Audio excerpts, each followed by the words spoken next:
Assalamu alaikum everyone. I'm Asha Education Wali. I welcome you all to the another insightful session of Talk with ChatGPT on the topic the impact of gratitude on mental health. Gratitude is more than just saying thank you. It is a mindset, a practical and a way of seeing the world that can profoundly shape our mental health. Research shows that cultivating gratitude can reduce stress, improve resilience, and even strengthen relationships. To deepen our understanding, I would like to present a series of questions that will help us reflect on the impact of gratitude on mental well being. So, for this, we are going to call Maya.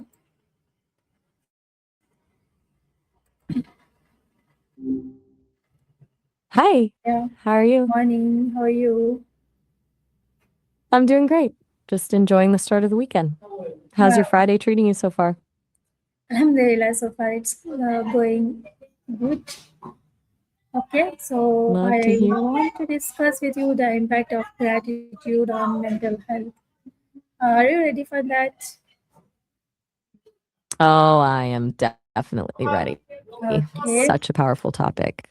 Where do you want to? How does practicing gratitude influence overall mental health? It basically rewires your brain to stop scanning for what's missing and start noticing what's actually working. When you make it a habit, it lowers cortisol and boosts dopamine and serotonin. It's like a natural antidepressant because it forces you to pivot away from that comparison trap we've talked about before. Do you feel like that shift happens more naturally for you, or is it something you have to really consciously push for?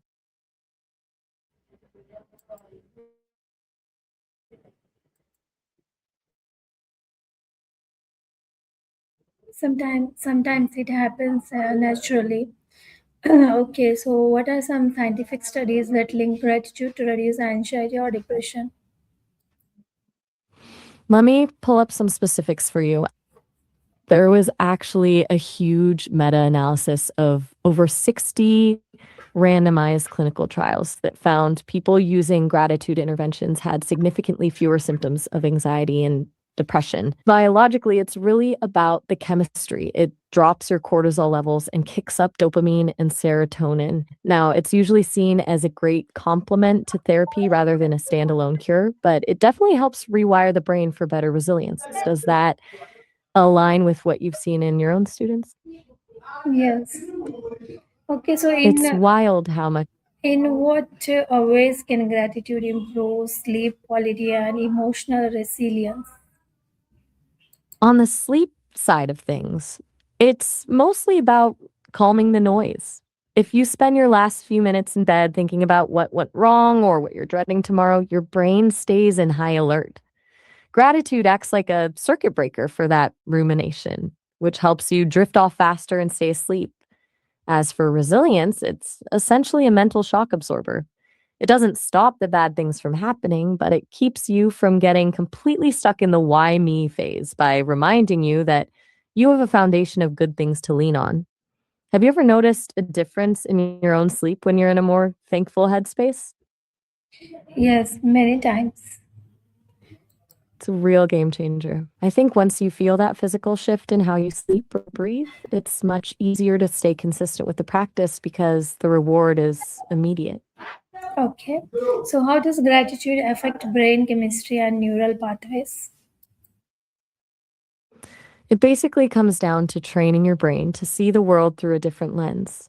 When you consistently practice gratitude, you're actually leveraging neuroplasticity. You're strengthening the neural pathways associated with positive emotions, making them the path of least resistance for your thoughts. Chemically, it stimulates the hypothalamus, which regulates stress and keeps those feel good neurotransmitters flowing. Essentially, you're building a mental muscle that makes positivity a reflex instead of a chore.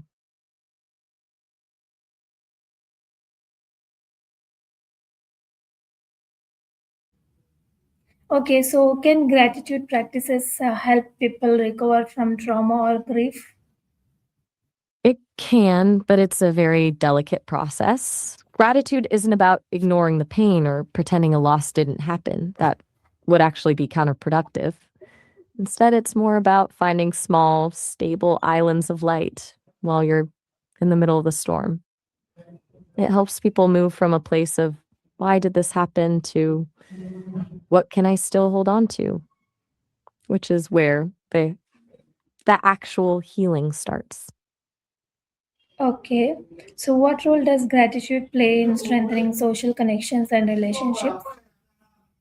It's basically the glue that holds people together. When you express genuine gratitude, it does two things. First, it makes the other person feel seen and valued, which naturally makes them want to be more supportive and kind. Then it creates this positive feedback loop where both people start looking for the good in each other instead of the flaws. It shifts a relationship from a transactional feeling like, I did this, so you owe me, to a genuine connection based on appreciation.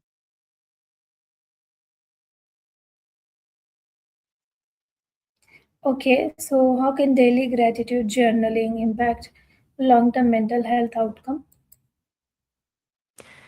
It transforms a fleeting feeling into a permanent record. When you journal, you're creating a tangible archive of evidence that things actually go right. Over months and years, that shifts your baseline identity from someone who struggles to someone who is supported. It builds a reservoir of resilience you can actually look back on during the bad days, which prevents those dips from feeling like a permanent state. Okay, so are there cultural differences in how gratitude is expressed and its effects on mental health? Absolutely. In some Western cultures, gratitude is often seen as a personal, individual feeling, like a thank you for a specific favor. But in many collectivist cultures, gratitude is more of a lifelong social bond. It's less about a single moment and more about a deep, ongoing sense of duty and interconnection with family or community. Even the way it's expressed varies. Some cultures find loud verbal praise a bit much and instead show gratitude through quiet acts of service or loyalty. It's fascinating how the same core emotion can look so different depending on where you are. Okay, so what are some practical gratitude exercises that can be integrated into therapy or counseling?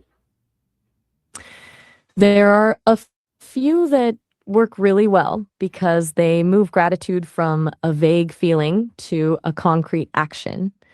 The gratitude visit is a big one, where a person writes a letter of thanks to someone they've never properly thanked and then reads it to them in person.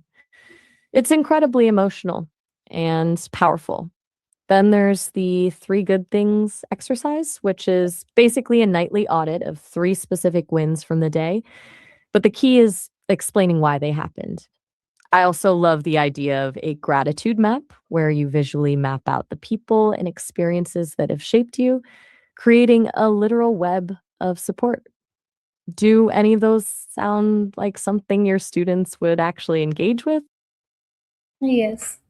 So how I can can see them gratitude, getting yeah, ooh, saying how can gratitude be used as a tool to combat negative thought patterns and self-criticism? it basically acts as a pattern interrupt. Our brains are naturally wired for a negativity bias. We're built to spot the one thing that went wrong instead of the 10 things that went right. Gratitude forces you to manually override that system.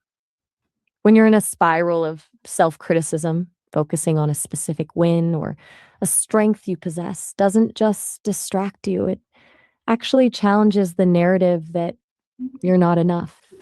It turns the internal dialogue from a list of failures into a recognition of value.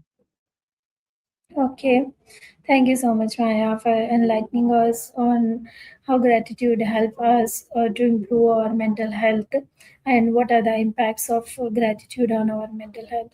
Thank you so much. See you in the next session. Until then, bye bye. You're so welcome. It was a pleasure exploring this with you.